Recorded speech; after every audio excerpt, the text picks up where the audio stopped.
Ban này cứ chỉ phải tự chỉ cầm bảy con đọc vào mũi bảy chuốn hay mà đầu tiên này dừng chập đàm trồi và chạy cái thế ấy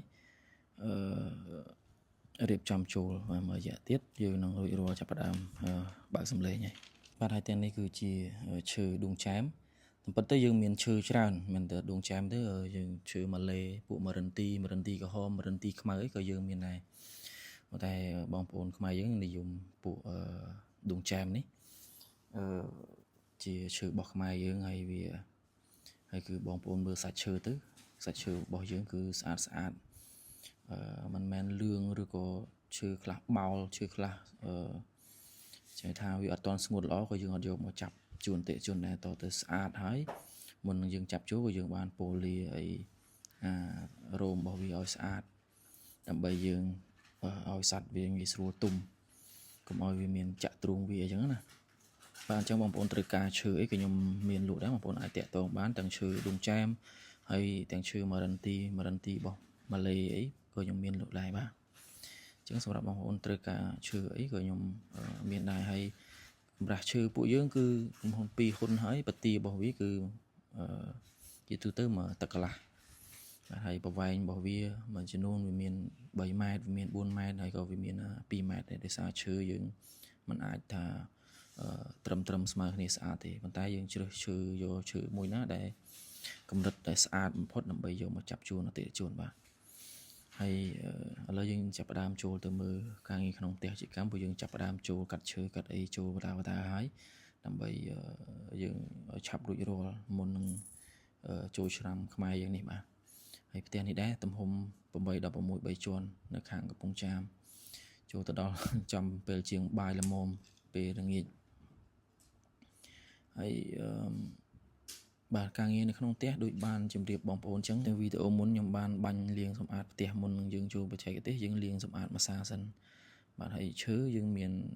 đi hay chỉ chơi để dừng cắt miền khăn miền ấy trầm tới hay xong bây giờ cái cứ dừng cả pra cái đại đại họ pra cái chỗ thì bạn hãy chấm buộc sai phượng dừng cả sai phượng sponsor đại chỉ phải là tập họ bảo mà lê hay càng chạy cái test càng nhóm cứប្រើខ្សែភ្លើងច្រើនមែនតើក្នុងផ្ទះមួយហ្នឹងគឺអស់ច្រើនដុំមែនតើពួកយើងធ្វើឲ្យវាងាយស្រួលក្នុងការតឡើងហើយពេលមានបញ្ហាក៏យើងងាយស្រួលសេរីឬក៏អាចថាម្ចាស់ផ្ទះអាចដោះដូរខ្លួនឯងបានហើយខ្ញុំនឹងបញ្យល់លម្អិតនៅពេលដែលបងប្អូនជ្រើសរើសយកបច្ចេកទេសខាងខ្ញុំអញ្ចឹងណាបាទហើយបងប្អូនកុំឆ្ងល់កតិចខាងក្រោមនេះគឺជាកំតិចផ្លែម្នាស់ដើម្បីយើងដាក់បំបត្តិក្លិនម្សាចឹងបន្ទាប់ពីយើងចាប់រួចរាល់ហើយយើងបោសសម្អាតម្សាហើយបានយើងចាប់ផ្ដើមលាងសម្អាតម្សាទៀតនៅកំតិចកំទីខាងក្រោមហ្នឹងព្រោះយើងដាក់ដើម្បីបំបត្តិក្លិនយើងអត់ចង់ប្រើថ្នាំគីមីអីទេយើងប្រើរបៀបធម្មជាតិ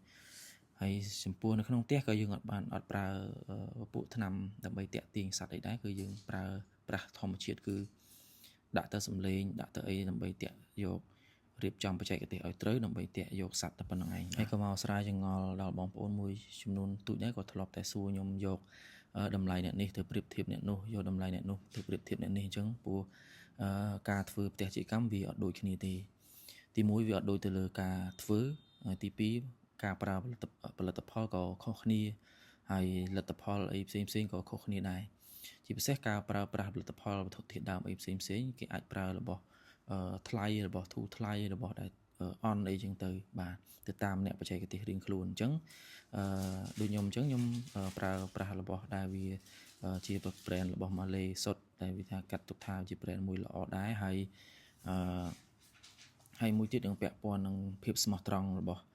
អ្នកបច្ចេកទេសនឹងថាគាត់មានទំនួលខុសត្រូវយើងអាចជឿជាក់លើភាពស្មោះត្រង់អីចឹងព្រោះខ្ញុំជឿជាក់លើភាពស្មោះត្រង់ដោយសារព្រោះមនុស្សយើងមិនមែនល្ងងដល់ថ្នាក់គេមានលុយធ្វើផ្ទះជាកម្មដល់រាប់ម៉ឺនហើយក៏គេមិនចេះតែជឿចេះតែអីព្រៀបផ្ដាស់ដែរអញ្ចឹងគេត្រូវមើលសិនថាការប្រើប្រាស់របស់ឬការធ្វើឲ្យគេហ្នឹងគឺយើងអាចមើលផ្ទាល់ក្នុងភ្នែកបានថារបស់ល្អឬមិនល្អអញ្ចឹងទៅអញ្ចឹងខ្ញុំជឿជាក់នៅលើភាពស្មោះត្រង់ព្រោះយើងមិនអាចភូតគេរហូតទេគង់មានតែថ្ងៃគេដឹងទេព្រោះអំពើអាក្រក់ឬការភូតផុសផ្សេងហើយបញ្ហាមួយទៀតគឺចង់បានតែលុយធ្វើយ៉ាងណាឲ្យតែបានលុយអាហ្នឹងក៏ខ្ញុំអត់ធ្វើដែរព្រោះ ខ្ញុំធ្លាប់និយាយតាំងពីដើមហើយពាក់ព័ន្ធនឹងរបរតិចកម្មនេះតតែស្រឡាញ់បានចាំយើងធ្វើអញ្ចឹងណាហើយមួយទៀតបញ្ជាក់មួយទៀតគឺអត់ចង់ឲ្យបងប្អូន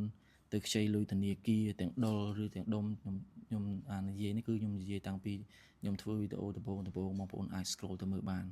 មកដល់ថ្ងៃនេះខ្ញុំទៅនៅតែនិយាយបែបហ្នឹងឯងបើសិនជាយើងខ្ចីលុយធនាគារទាំងដុលមកធ្វើវាមិនជាអីទេព្រោះផ្ទះជាកម្មយើងអាចថាឆាប់បានផលដែរទេបើទីតាំងល្អប៉ុន្តែវាមាននៅតែមានហានិភ័យខ្លះអញ្ចឹងវាមិនអាចទៅរលូនទេប៉ុន្តែបើសិនជាយើងធ្វើឲ្យវាហានិភ័យទីមួយយើងបាត់បង់ចំណូលហើយរយៈពេលនៃការធ្វើផ្ទះជាកម្មក៏អត់លឿនដែរបើសិនជាយើងខ្ចីលុយធនាគារមកធ្វើខ្ញុំគិតថាមិនសូវល្អទេអានេះជាកំណត់របស់ខ្ញុំទេតែបើបងប្អូនមានលុយអាចធ្វើ 50% ឡើងលើយើងខ្ចីគេខ្លះអីខ្លះអាហ្នឹងអូខេអាចទៅរួច